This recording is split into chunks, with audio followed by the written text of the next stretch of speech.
Hello students, आज मैं आपको आपके हिंदी पाठ्यपुस्तक वसंत भाग 1 के तीसरे अध्याय को पढ़ाने जा रही हूँ, जिसका नाम है नादान दोस्त और इसे लिखा है प्रेमचंद जी ने। नादान दोस्त मुंशी प्रेमचंद द्वारा रचित एक बाल कहानी है। इस कहानी में लेखक प्रेमचंद जी ने केशव और उसकी बहन श्यामा की नादानी का वर्णन किया है। तो चलिए इस कहानी को पढ़ते हैं। नादान दोस्त।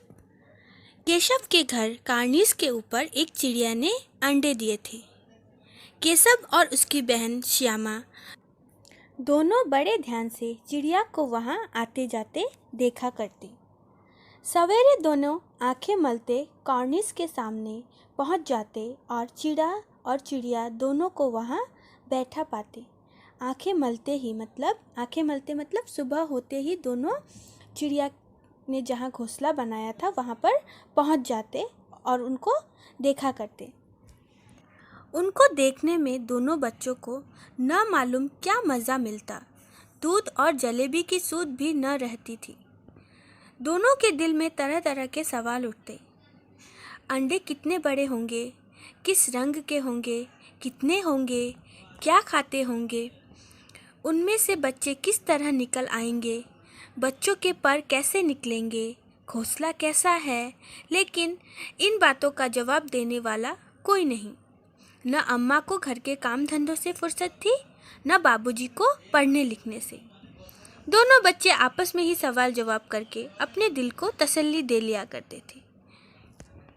श्यामा कहती, क्यों भैया, बच्चे निकलकर फुर से उठ जाएंगे। केशव विद्वानों जैसे गर्व से कहता, जैसे कि उसे सब कुछ मालूम है।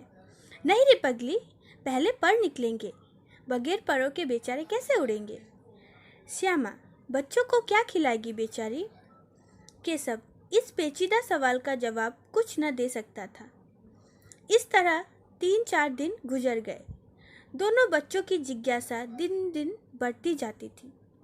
अंडों को देखने के लिए वे अधीर हो उठते थे। अधीर मतलब अधैर्य हो उठते थे। उन्होंने अनुमान लगाया कि अब जरूर बच्चे निकल आए होंगे। बच्चों के चारे का सवाल अब उसके मन में आ खड़ा हुआ। उन दोनों ने सोचा, चिड़िया बेचारी इतना दाना कहाँ पाएगी कि सारे बच्चों का पेट भरे। गरीब बच्चे भूख के मारे चू चू करके मर जाएंगे। इस मुसीबत का अंदाजा करके दोनों घबरा उठे। दोनों ने फैसला किया कि कार्निस पर थोड़ा सा दाना रख दिया जाए। श्यामा खुश होकर बोली, तब तो चिड़िया को चारे के लिए कहीं उड़कर न जाना पड़ेगा ना। केशव, नहीं, तब क्यों जाएगी। श्यामा, क्यों भैया, बच्चों को धूप न लगती हो। केशव का ध्यान इस तकलीफ की तरफ न गया था। बोला, जरूर तकलीफ हो रही होगी, बेचारे प्यास के मारे तड़पते होंगे। ऊपर छाया भी तो कोई नहीं। आखिर यही फैसला हुआ कि घोंसले के ऊपर कपड़े की छत बना देनी चाहिए।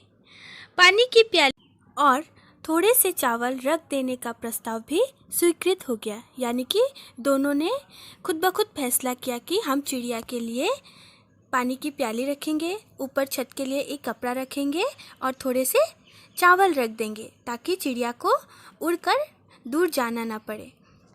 दोनों बच्चे बड़े चाव से काम करने लगे। श्यामा माँ की आंख बचाकर मटके से चावल निकाल लाई। केशव ने पत्थर की प्याली का तेल चुपके से जमीन पर गिरा दिया और उसे खूब साफ करके उसमें पानी भरा। अब चांदनी के लिए कपड़ा कहाँ से लाए। फिर ऊपर बगैर छड़ियों के कपड़ा ठहरेगा कैसे और छड़ियाँ खड़ी होंगी कैसे। केशव बड़ी देर तक इसी उधेड़ बुन में रहा, यानी कि सोचता रहा। आखिरकार उसने यह मुश्किल भी हल कर दी। श्यामा से बोला, जाकर कूड़ा फेंकने वाला टोकरी उठा लाओ, अम्मा जी को मत दिखाना। श्यामा, वह तो बीच से फटी हुई है, उसमें से धूप न जाएगी। केशव ने झुंझलाकर कहा, तू टोकरी तो ला, मैं उसका सुराख बंद करने की कोई हिकमत निकालूंगा। हिकमत मतलब कोई तरकीब। श्यामा दौड़कर टोकरी उठा लाई। केशव ने उसके सुराख में थोड़ा सा कागज ठूस दिया और तब टोकरी को एक टहनी से टिकाकर बोला, देख, ऐसे ही घोंसले पर उसकी टहनी को खड़े कर दूंगा, तब कैसे धूप जाएगी। श्यामा ने दिल में सोचा, भैया कितने चालाक हैं। तो बच्चों, आज इस कहानी को यहीं तक पढ़ेंगे। अगली कक्षा में हम इसके आगे के भाग को पढ़ेंगे। धन्यवाद।